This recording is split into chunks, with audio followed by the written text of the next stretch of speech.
नमस्कार साथियों, क्रांतिकारी जय भीम। मैं विक्रम कुमार राणा।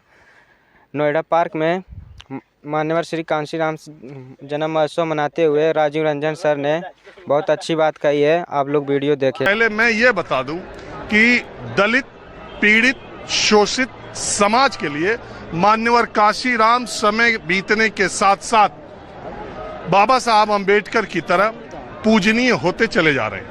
उनका जन्म तिथि, उनकी पुण्यतिथि को मनाने के लिए समाज के लोग दूर दराज के इलाकों से इकट्ठा होते हैं और एक उत्सव, एक त्योहार के तौर पर इसे मनाते हैं। ये हमारे लिए बड़ी गर्व की बात है कि आप हर प्रोग्राम को कवर करते हैं। मैं सबके प्रोग्राम कवर करता हूँ, कोई एक ही जगह के नहीं, हर पार्टी का, हर समाज के, हर जगह पे जाता हूँ। बहुत बढ़िया, बहुत धन्यवाद। आपका स्वागत है इस परिसर में। आप नौकरी के दिनों में आप कहाँ थे?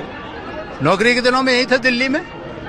नौकरी के दिनों में भी हम बीएसपी का काम करते थे, बाम सेब का करते थे, आज भी कर रहे हैं और मरते दम तक करते रहेंगे। आप सुनिए, मैं बार बार ये कहता हूँ कि जहाँ तक मान्यवर कांशीराम पार्टी को लेकर के आए थे और जिस भावना से उन्होंने समाज के अलग अलग वर्ग को जोड़ा था, उनसे बड़ा सोशल इंजीनियरिंग का कोई आदमी आज तक पैदा, मेरे समझ से भारत की आज़ादी के बाद कोई आदमी नहीं था जिसने भारत की जातीय व्यवस्था को और भारत के लोगों के अंदर की पीड़ा को समझते हुए जिस तरह का यूनाइट उन्होंने किया, उस मामले में उनके इर्द गिर्द कोई भी फटकता नहीं।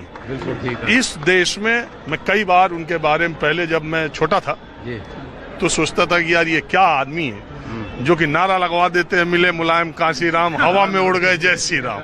आज की तारीख में हिंदुस्तान में किसी नेता का ये नारा लगवाने का मादा नहीं है। उस समय भी नहीं था। ये काम सिर्फ कांशीराम कर सकते थे और लगता था कि करोड़ों लोगों की आस्था के भगवान श्री राम के बारे में ये नारा क्यों लगाया जा रहा है, और इसी नारे के बदौलत सत्ता में आ गए। ठीक है, उन्होंने जो अपनी आइडियोलॉजी के हिसाब से पार्टी को आगे, मैं आपसे इसलिए कह रहा हूँ, आपसे इसलिए चर्चा कर रहा हूँ, चर्चा इसलिए आपसे कर रहा हूँ कि ये विषय वो नहीं है नारा लगाने का, जिंदाबाद करने का। लोगों को समझ में आए कि उन्होंने क्या किया, तो इसलिए जब किसी आदमी की जन्म तिथि, पुण्यतिथि पर आप कार्यक्रम करते तो उसके योगदान की चर्चा भी करनी चाहिए, मुझे लगता है। आपने जब बामसेफ नाम लिया तब मुझे याद आया, तो मैं अब कुछ कांशीराम के बारे में, मैंने जैसा कहा कि बाबा साहब अंबेडकर ने संविधान बनाया, दलित, वंचित, शोषितों के लिए आरक्षण दिया। उस आरक्षण के जरिए दलित समाज के 1.5% लोग शुरुआती 8-9 सालों में सरकारी नौकरी में आने में कामयाब हुए। लेकिन अपने निधन से कुछ दिन पहले बाबा साहब अंबेडकर आगरा में थे, उन्होंने एक भाषण दिया जिसमें उनका इशारा इन जैसे लोगों की तरफ था। इन जैसे मतलब जो लोग सरकारी नौकरी में चले गए थे, उन्होंने भाषण देते देते हुए वो रो पड़े बाबा साहब अंबेडकर। उनका ये कहना था कि आरक्षण के जरिए दलित और शोषित और वंचित समाज के जो लोग मुख्य धारा यानी नौकरी में आ गए, अब वो क्लर्क का और अधिकारियों और बाबुओं के क्लास में चले गए। वो अपने पीछे के लोगों को उन्होंने वैसी ही दूरी बना रखी है जैसे दूसरे समाज के लोगों ने वो दूरी बना रखी थी।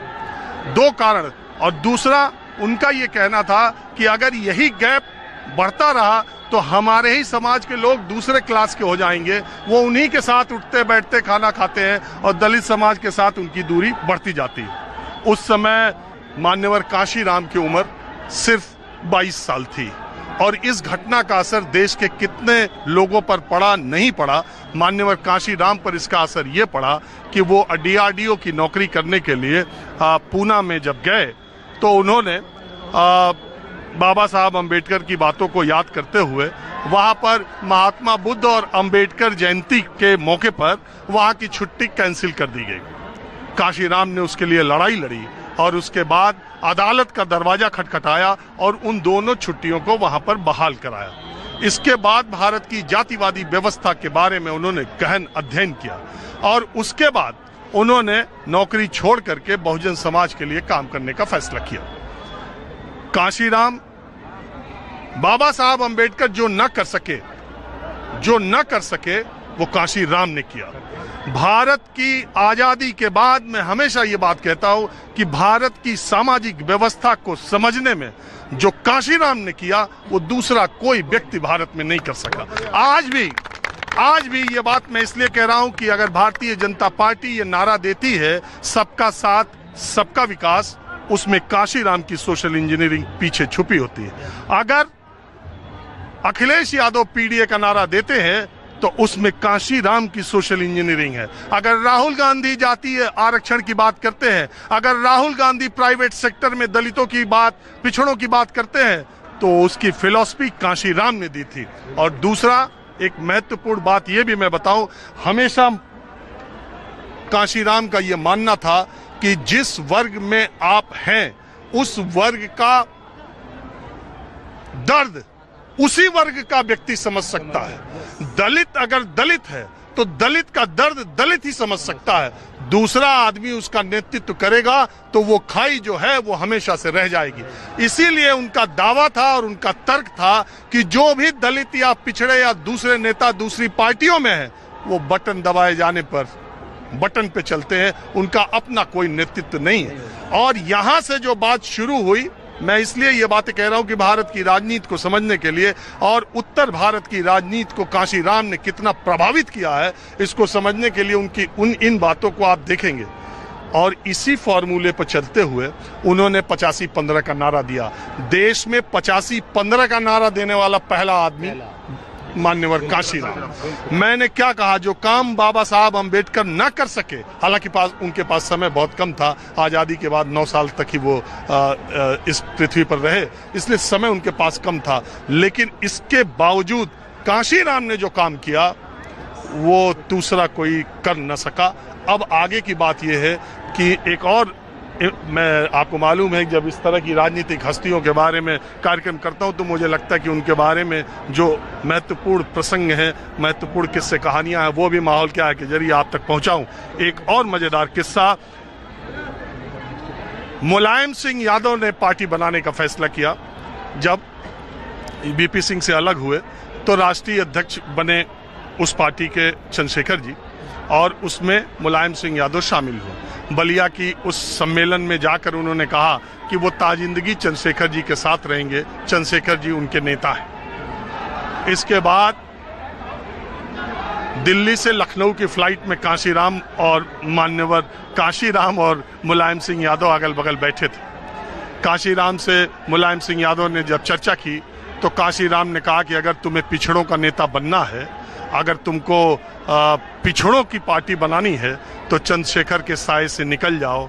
कभी भी अगर पार्टी का मुखिया फॉरवर्ड होगा, सामान्य होगा, तो विचारधारा की दृष्टि से कुछ लोग भले समाजवाद के नाम पर चंद्रशेखर से जुड़ जाएं, पूरा बहुमत, पूरी मेजॉरिटी और उस वर्ग की तुम्हारे साथ नहीं जुड़ेगी। मेरा मशवरा यह है मुलायम सिंह कि आप एक पार्टी बनाओ और उसके मुखिया खुद बनो, तब आपके साथ पिछड़ा खड़ा होगा। और उन्हीं के सलाह पर, उन्हीं की राय पर मुलायम सिंह यादव ने समाजवादी पार्टी का गठन किया और चंद्रशेखर जी से ये बात जाकर के बताई।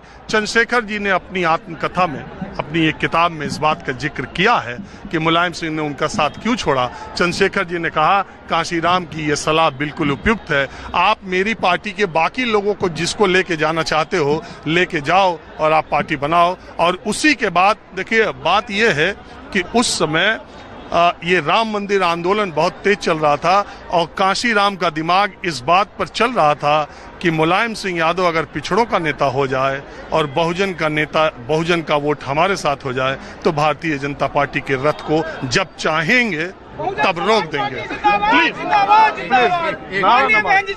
नारा मत मारिए, ये मैं रैली कवर करने नहीं जाता हूँ, इसीलिए ये बातें ऐसी हो रही है जिससे समाज में काशी राम जी के बारे में, उनके योगदान के बारे में पता चले, उनके जन्म तिथि की बात चले, उनके मिशन की बात, तभी तो वो नारा दिया जाता है, बाबा तेरा मिशन अधूरा काशी राम करेंगे पूरा, काशी राम जी करेंगे पूरे। सभी साथी आप लोग तो वीडियो देखा ही होगा, वीडियो में कितनी अच्छी बातें कहे हैं।